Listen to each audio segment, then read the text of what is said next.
आकर भगवान शिव से बार बार प्रार्थना की, बार बार निवेदन किया। शंकर भगवान मान गए और बड़े भक्त वत्सल हैं प्रभु, चल पड़े और आकर के पहुंचे दक्ष के सभा में। और जब दक्ष के सभा में भगवान आए, देखा दक्ष का शरीर पड़ा है लेकिन सर नहीं है। सब कहने लगे भोलेनाथ इन्हें जीवन दीजिए, आप ही महामृत्युंजय हैं, आप ही मरे हुए को जिंदा कर सकते हैं। भगवान ने कहा हम इन्हें जिंदा तो कर देंगे लेकिन इनका सर तो होना चाहिए, सर तो है नहीं, इनको जीवन कैसे दें। तब देवता गए और जो दक्ष को श्राप मिला था नंदी के द्वारा कि भगवान को दुर्वचन कहने वाला मुख बकरे का हो जाए, एक बकरा मिला, उसके सर को काट लिया और लाके दक्ष के सर से जोड़ दिया। और जैसे ही दक्ष के सर से जोड़ा, महामृत्युंजय की कृपा हुई और वो उठ करके बैठ गए। जैसे ही उठ करके बैठे तो सबसे पहले दो शब्द कहा है, बम भोले बम भोले बम भोले बम, बम भोले बम भोले बम भोले बम। सबसे पहले बम भोले कह के भगवान को याद किया। और जैसे ही बम भोले कह के भगवान को याद किया, भगवान शंकर सामने ही खड़े हैं। जीवन मिला तो बड़े प्रसन्न हो गए। प्रभु मैं तो जान ही नहीं पा रहा था कि अब मुझे जीवन भी मिलेगा, लेकिन आपने अपनी कृपा करके प्रभु मुझे जीवन दान दिया है। गुरुदेव भगवान कहते हैं कि देखो, जब अपने मुंह को तो दक्ष ने देखा नहीं, सारा शरीर परम सुंदर हो गया, सारा शरीर एकदम आनंद में हो गया, लेकिन मुख बकरे का है। अब भगवान शिव के वहीं गढ़ खड़े थे, तो शिव के जो गढ़ हैं वो तुरंत देखा तो हंसने लगे और देखते हुए कहने लगे कि देखो भैया, आप तो बड़े ही सुंदर, बड़े ही प्यारे लग रहे हैं। कई बार कहा, एक बार, दो बार, चार बार, जितनी बार कहा तो इनको लगा कि भाई ऐसा क्यों बोल रहे हैं। तो कहा एक बार जाकर अपना मुंह देख लीजिए। तब उन दिनों में इतना शीशा और ये सब चीज तो होती नहीं थी, तो जाकर के सरोवर में अपना मुंह देखा। और जब मुंह देखते हैं तब देखते ही विचार करने लगे, इससे तो अच्छा भगवान ने मुझे जीवन ही ना दिया होता। अब इस बकरे के मुख को लेके मैं कहाँ जाऊंगा, इससे तो अच्छा होता कि मुझे जीवन ही ना मिलता। इस मुख को लेके मैं कहाँ जाऊंगा। भगवान के पास आए, बोले प्रभु आपने ऐसा दंड क्यों दिया, आपने बकरे का मुख क्यों लगाया प्रभु। भगवान बोले तुम बड़े अभिमानी थे, और जिसके जीवन में अभिमान होता है, जिसके जीवन में अभिमान होता है, भगवान उसके पास नहीं होते। तुम्हारे जीवन में अभिमान रहा दक्ष, इसलिए तुम्हें बकरे का सर मिला है। अब जीवन में जब जब अपना मुंह देखोगे, कभी किसी का अपमान नहीं करोगे। दक्ष को जीवन दान देते हुए भगवान वहां से गए और दक्ष के यज्ञ को भगवान ने पूरा किया। यज्ञ कभी अधूरी नहीं रहनी चाहिए, दक्ष का यज्ञ पूर्ण हो गया। गुरुदेव भगवान ने कहा कि देखो, इस पावन कथा के बाद एक बड़ी सुंदर कथा आई, जहां भक्तराज ध्रुव की कथा को सुनाया। राजा उत्तानपाद की दो रानियां हैं, जिनका नाम है सुनीति और सुरुचि। सु माने सुंदर, नीति माने नियम। जिनके नियम भगवान के लिए सुंदर हैं वो सुनीति है। पहला विवाह हुआ, राजा सुनीति से विवाह करके आए, और जब विवाह हो गया तो रानी को लेके आए। अब बड़ी भक्ति वाली है, बड़ी भक्ति करती हैं, बड़ी भाव सेवा करती हैं, सब कुछ देती हैं जो कुछ मांगता है। कोई दान पुण्य करती हैं, कोई द्वार पे आए तो खाली हाथ नहीं भेजती हैं। भाई धर्म तो माताओं के हाथ से ही चल रहा है, माताएं ना हो तो धर्म कहाँ होगा। कोई भी द्वार पे आए सबसे पहले माताएं आती हैं, उसे कुछ देती है, पैसा है, अन्न है, धन है, जो भी है वो देती है। सुखदेव जी महाराज कहते हैं कि राजन सुनीति जी बड़ी भक्ति करने वाली, बड़ी भक्तनिष्ठ है और खूब भक्ति भाव करती हैं मैया, खूब दान पुण्य करती हैं। इनका नाम, इनका यश बढ़ने लगा। लेकिन जो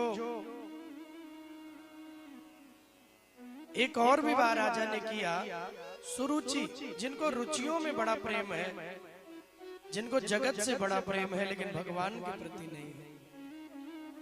एक दिन शिकार खेलने के लिए राजा गए, रूप सुंदरता पे मोहित होकर विवाह करके ले आए और जब विवाह करके लाए तो रानी ने पहले ही ये शर्त रख दी कि देखो भाई, हमारा बेटा ही आपके बाद राजकुमार बने। बड़ी रानी जो है उनका बेटा कहीं राजकुमार ना बने, ध्यान रखना। मेरा जो पुत्र होगा वो राजकुमार बनेगा और मुझे रानी का पद मिले आपके साथ बैठने का। अब रूप सुंदरता में राजा ने तो कह दिया ठीक है देवी, विवाह करके ले आए। अब सुरुचि जी आ गई तो सुनीति के लिए बहाना ढूंढने लगी। बार बार राजा के कान भरती रहती, ये नहीं किया, ऐसा कर दिया, आपका सारा धन लुटा दे रही है। जो भी सेवा और भक्ति मार्ग पे बढ़ते हैं ना, हर किसी को अवरोध मिलता है, हर किसी को। गुरुदेव भगवान बोले देखो, धीरे धीरे सुनीति जी को महलों से बाहर कर दिया।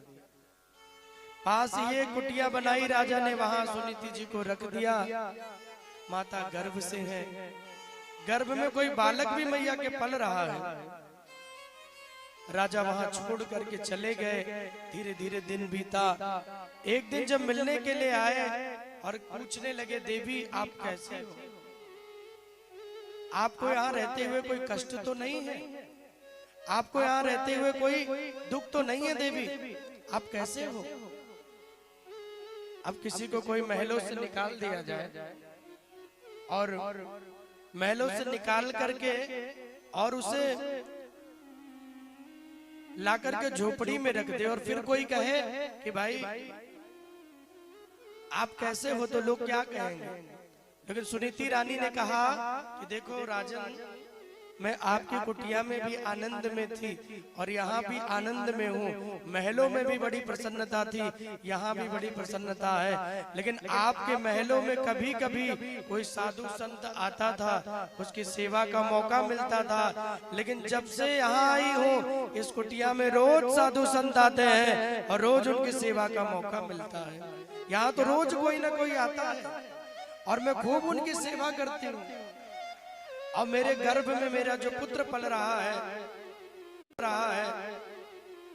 ये बालक भी भगवान की कथाओं को सुनकर धीरे धीरे बड़ा हो रहा है। और कोई भी पुत्र माँ के गर्भ में ही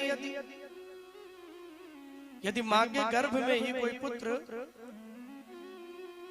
भगवान की कथाओं को सुन के बड़ा हो तो बेटा ध्रुव के जैसा, प्रहलाद के जैसा, अभिमन्यु के जैसा होता है।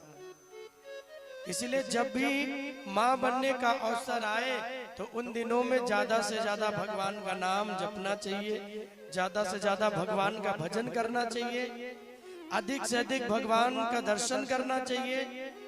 मन उस समय जितना सात्विक, जितना सुंदर होगा, उतना ही सुंदर आपको पुत्र की प्राप्ति होगी। धर्मवान भी होगा, धर्म कर्म करने वाला, भक्ति वाला भी पुत्र होगा।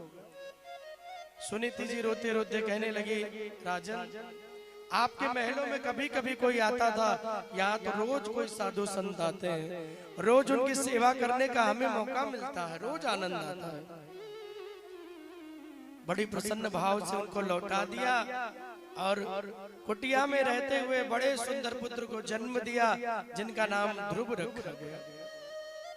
ध्रुव माने जो अटल हो, जो सत्य हो। और जब नाम ध्रुव रखा गया तो 5 वर्ष के हो गए। माँ ने इनको हर चीज के लिए कहा बेटा कहीं भी जाना, कुछ भी करना, लेकिन कभी महलों में मत जाना, क्योंकि जानती है कि महलों में जाएंगे तो इनको सम्मान नहीं मिलेगा, अपमान मिलेगा। इसलिए बार बार इनको रोक रखा है कि आप महलों में मत जाना। लेकिन गुरुदेव भगवान ने कहा, एक दिन अपने पिता को बैठा हुआ देख लिया, सारे बालक जन गोद में बैठे हुए थे और पिता को देखा तो दौड़ पड़े। पिता की गोद से प्रेम उमड़ पड़ा और दौड़ के पिता की गोद में बैठना चाहे, लेकिन छोटी रानी ने हाथ पकड़ लिया। हाथ पकड़ के धक्के मार कर और महलों से बाहर करने लगी। ध्रुव जी रोने लगे और रोते रोते कहने लगे, माँ मेरा क्या दोष है, आप मुझे महलों के बाहर क्यों कर रही हो? अरे मैं न धन मांगने आया हूँ न वैभव मांगने आया हूँ, मैं तो सिर्फ अपने पिता की गोद में बैठने के लिए आया हूँ। एक बार मेरे पिता की गोद मुझे मिल जाए माँ, मैं तो पिता की गोद में बैठने के लिए आया हूँ। छोटी रानी ने कहा, बेटा आज तो पिता की गोद में बैठेगा, कल पिता के धन से प्रेम होगा तो धन मांगेगा, राज्य से प्रेम होगा राज्य मांगेगा। यदि आज मैंने तुझे मना नहीं किया तो रोज कुछ ना कुछ तू मांगेगा।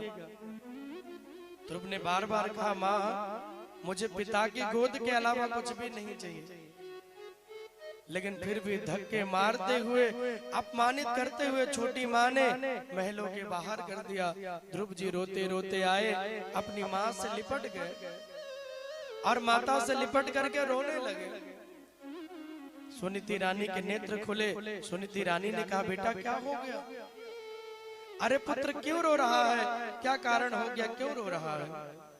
ध्रुव ने कहा, माँ अगर किसी और ने मेरा अपमान किया होता तो मैं कुछ नहीं कहता, लेकिन आज मेरी छोटी माँ ने मेरा अपमान किया, जिनको मैं इतना प्रेम करता हूँ, इतना मानता हूँ, आज धक्के मारकर मुझे महलों से बाहर कर दिया, धक्के मारकर मुझे महलों से निकाल दिया। मैं तो गया था पिता की गोद में बैठने के लिए माँ, न मैंने धन मांगा न मैंने राज्य मांगा, लेकिन फिर भी मुझे बाहर कर दिया। अब धन्य है सुनीति माता, जिन्होंने ये नहीं कहा बेटा तेरी माँ ने बहुत गलत किया। सुनीति ने कहा, बेटा तेरी माँ ने सब अच्छा किया,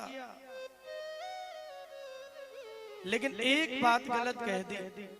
क्या कहा? जाते हुए ध्रुव को छोटी माँ ने कहा, यदि तू पिता की गोद में बैठना चाहता है तो जंगलों में चला जा, भगवान की आराधना कर, और जब तुझे भगवान मिले तो सुनीति की नहीं मेरी गोद मांगना, जिससे तू राजा की गोद में बैठने का अधिकार प्राप्त करे। राधे राधे बोलना पड़ेगा और जोर से बोलना पड़ेगा। ये कह दिया भगवान को पाना और मिले तो मेरी गोद मांगना। सुनीति ने कहा, नहीं बेटा, यदि तू भगवान को पाना जाना चाहता है तो मेरा आशीर्वाद है, तुझे भगवान मिलेंगे। मुझे प्रणाम कर और चला जा जंगलों की ओर भगवान को ढूंढने के लिए। मेरा आशीर्वाद है, तुझे भगवान मिलेंगे। ना आज कोई ऐसी माँ है जो अपने बेटे को ऐसा कहे, और ना कोई पुत्र है जो जाना चाहे। धन्य है ध्रुव और धन्य है सुनीति, जिन्होंने कहा बेटा जाओ। अरे तू पिता की गोद में कहाँ बैठना चाहता है? आज यदि तुझे गोद मिल गई तो कल तुझे उतरना पड़ेगा। यदि बैठना ही है तो उस परम पिता की गोद में बैठ जा, जिनकी गोद से तुझे कोई उतार ना पाए। भाई बैठना है तो भगवान की गोद मांग लो। अगर पिता की गोद में बैठेगा तुझे उतरना पड़ेगा। और तत्क्षण अपनी माँ को प्रणाम किया और चल पड़े भगवान को पाने के लिए। और जब भगवान को पाने के लिए चले तो देखो, कोई भी भक्त जब भगवान की ओर बढ़ता है ना, तो राह में बड़े मुसीबत आती है, बड़े संकट आते हैं। आज भगवान ने नारद जी को भेजा, बोले जाओ मेरा भक्त मुझे पाने के लिए आ रहा है, उसे लेकर के मेरे धाम में आओ। तू जो दौड़े एक पग तो मैं दौड़ूं 60, पीछे पीछे मैं फिरूं कबहू न छोड़ूं साथ। भगवान कहते कोई मेरी ओर एक कदम बढ़ाता है भैया, मैं तो 1000 कदम से दौड़ पड़ता हूँ। बस पहला कदम उसका होना चाहिए, उसके बाद तो मैं दौड़ ही लूंगा। पहला कदम भगवान नहीं बढ़ाते। अनन्या निश्चयन्तो माम ये जना परिपासते तेषां नित्याभियुक्तानां योगक्षेमं वहाम्यहम्। भगवान कहते तुम सब कुछ भूल जाओ और सब कुछ छोड़कर एकमात्र मेरी शरण में आ जाओ। सारे कर्मों धर्मों को छोड़कर हे अर्जुन तू मेरी शरण में आ जा, तुझे कहीं भटकने की जरूरत नहीं पड़ेगी, बस मेरी शरणागति ले ले, तेरी हर जिम्मेदारी को मैं पूरा करूंगा, तेरी हर जिम्मेदारी मैं अपने हाथ में लूंगा। ये भगवान के वचन है। और गीता के वचनों को आपने कभी हिंदी में पढ़ा हो, वहां भगवान ने कहा है तू मेरे मार्ग पर चलकर तो देख, मैं मार्ग के सारे कांटे ना हटा दूं तो कहना, तू मेरी ओर आकर तो देख, मैं बाहें फैलाकर ना खड़ा हो जाऊं तो कहना, तू मुझे बुलाकर तो देख, मैं दौड़ा ना चलाऊं तो कहना। एक पग भी जो भगवान के लिए बढ़ाता है, मेरे प्रभु हजारों कदम से दौड़ पड़ते हैं। आज ध्रुव के लिए नारद को भेजा, नारद जी आए और ध्रुव जब आए नारद जी तो ध्रुव ने तुरंत कहा हा, संत को देखा तो संत जी को प्रणाम किया, चरणों में लेट गए और चरणों में लेट के प्रणाम किया, हे गुरुवर आपकी जय हो, गुरुजी मैं आपको प्रणाम कर रहा हूँ। और जब नारद जी के चरणों में लेट गया, कौन गुरु होगा जो ऐसे शिष्य को पाके प्रसन्न नहीं होगा। लेकिन नारद जी ने परीक्षा ली, बोले बेटा कहाँ जा रहा है? ध्रुव ने कहा मैं भगवान को पाने के लिए जा रहा हूँ। भगवान को पाने?